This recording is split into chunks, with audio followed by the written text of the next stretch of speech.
Alright guys, welcome back to another Opera Omnia video where we're going to be taking a look at Ashe, who is going to be getting her rework and her brand new FR and BT weapons. We're going to take a look at what changes she is going to be getting and why I feel like she becomes a very strong DPS utility character. But is she worth pulling for in the upcoming banners? Now, there are going to be two banners, but we are going to only be discussing one banner because on the other banner, during the community live stream, it was shown that they did not let us know who is going to be the BT character for that banner. So because of that, because I don't want to accidentally get anybody's hopes up, I am going to hold off on talking about that specific banner until the actual banners drop and I talk about it when I am pulling for Ashe's FR and BT weapons. So we're going to wait until then.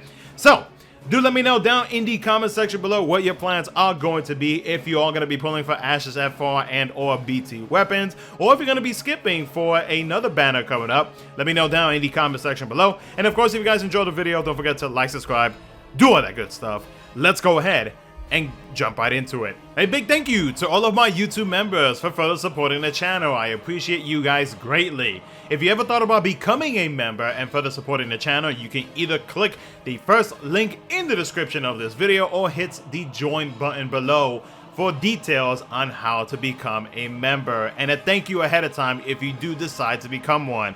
And a shout out to Fade and to Gaming, Kanye E, and Brian and Travis for the continuous support. Let's continue on to the video. So Ashe's skill 1 and skill 2 now deals 4 HP attacks with 50% splash. Her EX gains more Brave potency and the Dynast King's Bloodline buff got extended to 9 turns.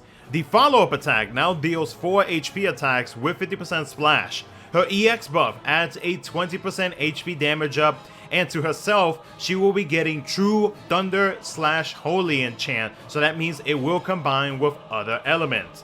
She now starts off a fight with a max Brave up buff by 100% for 6 turns. Her LD now recovers 1 use of her skill 1 and skill 2. Her HP attack Queen's Order now grants the party a 40% magic and physical attack up buff and a 40% max Brave up except for herself for 6 turns. It has instant turn rate and doesn't increase the turn count.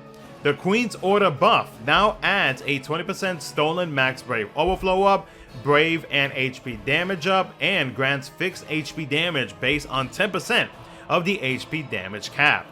Now with Edge as her partner, Ashe's FR grants the Queen's Order buff to the party except for herself for 1 turn, then deals an AoE HP attack 3 times that deals splits HP damage.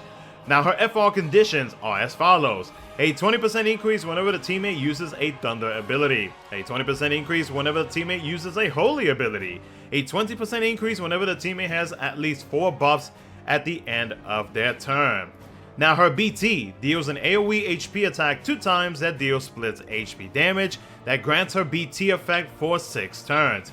Now her BT effect offers the following: it grants Ashe a new follow-up attack when she attacks an enemy that deals 3 HP attacks, deals splits HP damage, and heals the party by 80% of the HP damage dealt up to 50% of max HP. The party is going to be receiving a 50% party Brave damage up and Brave damage cap up, 20% party HP damage cap up, a 30% party stolen max Brave overflow up.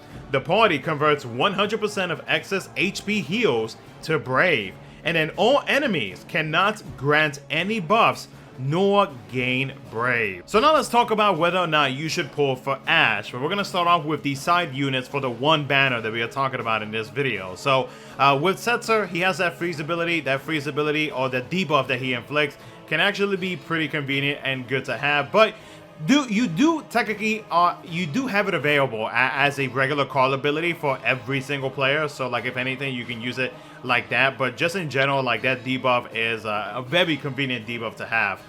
He has the ability to delay with his skill 2. He does provide a buff, and this is from his LD, to deal capped Brave damage. So basically the rainbow numbers, you have a certain percentage of dealing capped Brave damage onto the enemy whenever you are attacking them. So it can be convenient at times. It can definitely be useful, especially when the enemy gains a whole bunch of brave. Then having the ability or having a chance of dealing capped brave damage can actually come in handy. So Setsa, I would say if you are a fan of him, I would say you can go for his LD. Or if you want to take advantage of the cap brave damage to provide that to everybody, then you can do that as well. His LD call ability does not provide that, so in case you thought if it did, it does not for any newer players who recently joined. But like in general though, it is a convenient mechanic to have.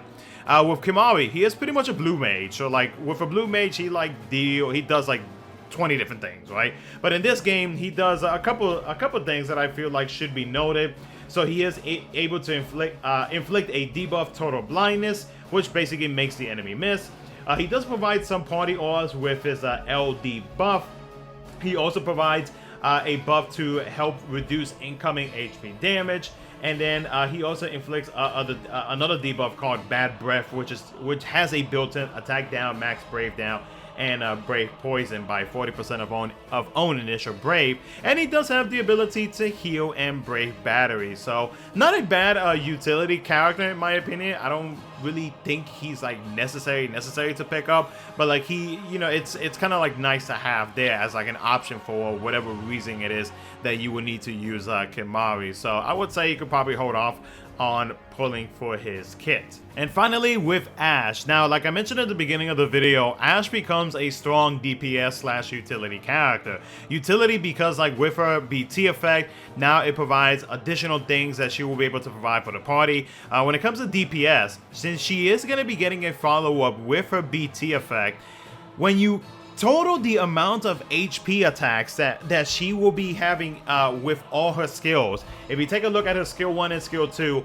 4 plus 3, 7 HP dumps for those two skills. When you look at her EX ability, 3 plus 4, 7 plus an additional 3 with the follow, that is 10 HP attacks right there. Her LD ability, 4 HP attacks plus 3, that's gonna be 7. Her FR, 3 plus 3, 6.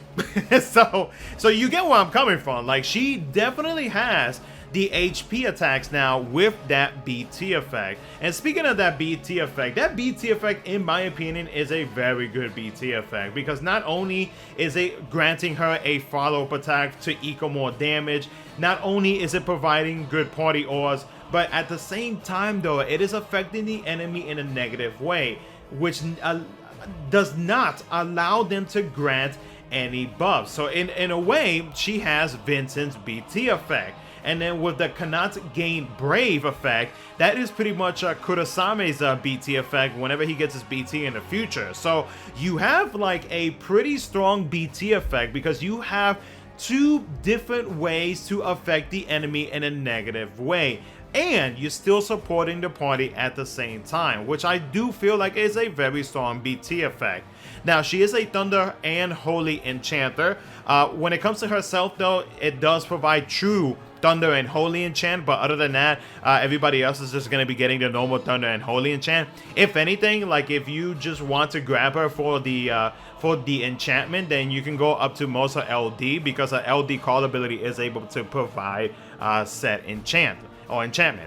She is able to heal or provide HP regen, which is great, and that BT effect adds more to it, especially if you know that you're going into a boss fight and they are going to be constantly hitting you with HP attacks, and if you know that you're going to be able to survive it and you want to make sure that you stay on top when it comes to the healing, then the HP regen that she provides, and or whenever it's her turn, the healing that she is going to be providing with her BT follow-up will pretty much make you feel a little bit more comfortable with what she does. And at the same time, she is able to inflict paralysis with her EX ability, so that's another thing to note right there to keep the team safe. Now, her FR conditions, they are easy to make. I mean, she pretty much like provides everything that you need to be able to get that 60-65%, depending on what skills you're going to be using with her FR ability active. But one thing I will say is that yes, her percentages, they're not really all that. And when you take a look at, let's say, Penelo, like Penelo's percentages, and with the fact that her FR is a pretty well-rounded FR, and like you can either have Penelo on the team or you can use call abilities to meet the condition when it comes to the total amount of party buffs, like you actually gain more percentage that I would probably use Penelo's FR ability over Ashe's, and that way I can gain additional total HP damage output out of my entire team. So I would say, like, if you are thinking about pulling for Ashe's FR and BT, I feel like her FR is not like entirely needed. The only reason why you would pull for her FR would be to use a FR in a future Shinryu fight whenever you are needing a specific FR to be able to disable the enemy's force gauge. Other than that, I would say you could probably hold off on the FR and go for the BT, because I feel like the BT is much more of much more importance than the FR, but that's just my opinion. And then when it comes to her BT effect, yes, it is short. It is short at 6 turns. So you have to, if you played around with Jack Garland or any other characters that has a short BT effect, then you are pretty much used to being able to set up properly, so that way you can get the most out of her follow-up attacks that she gains from her BT effect. Other than that, I mean, the only reason why, or the only other way to take advantage of Ashe's BT effect, yeah, to take advantage of the auras and the negative auras that is affecting the enemies, would pretty much be like to not go into the BT phase with her just yet, and let everybody else take advantage of what she is providing and inflicting. So overall, I would say that Ashe, she is a strong DPS utility character. She definitely has her uses. Is she a must-have character? No, I don't really think that she is a must-have character. I don't really think that she is like a meta character.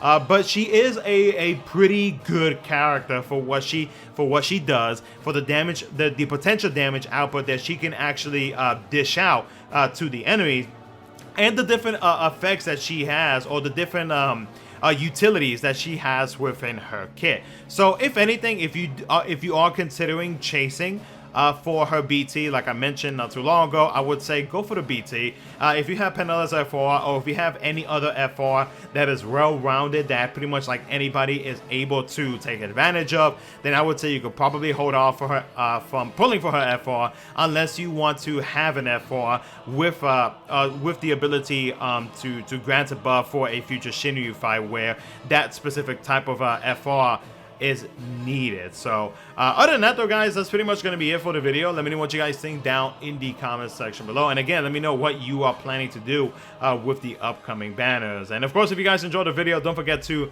like, subscribe, do all that good stuff. Thank you so much for watching. I'll catch you guys in the next one.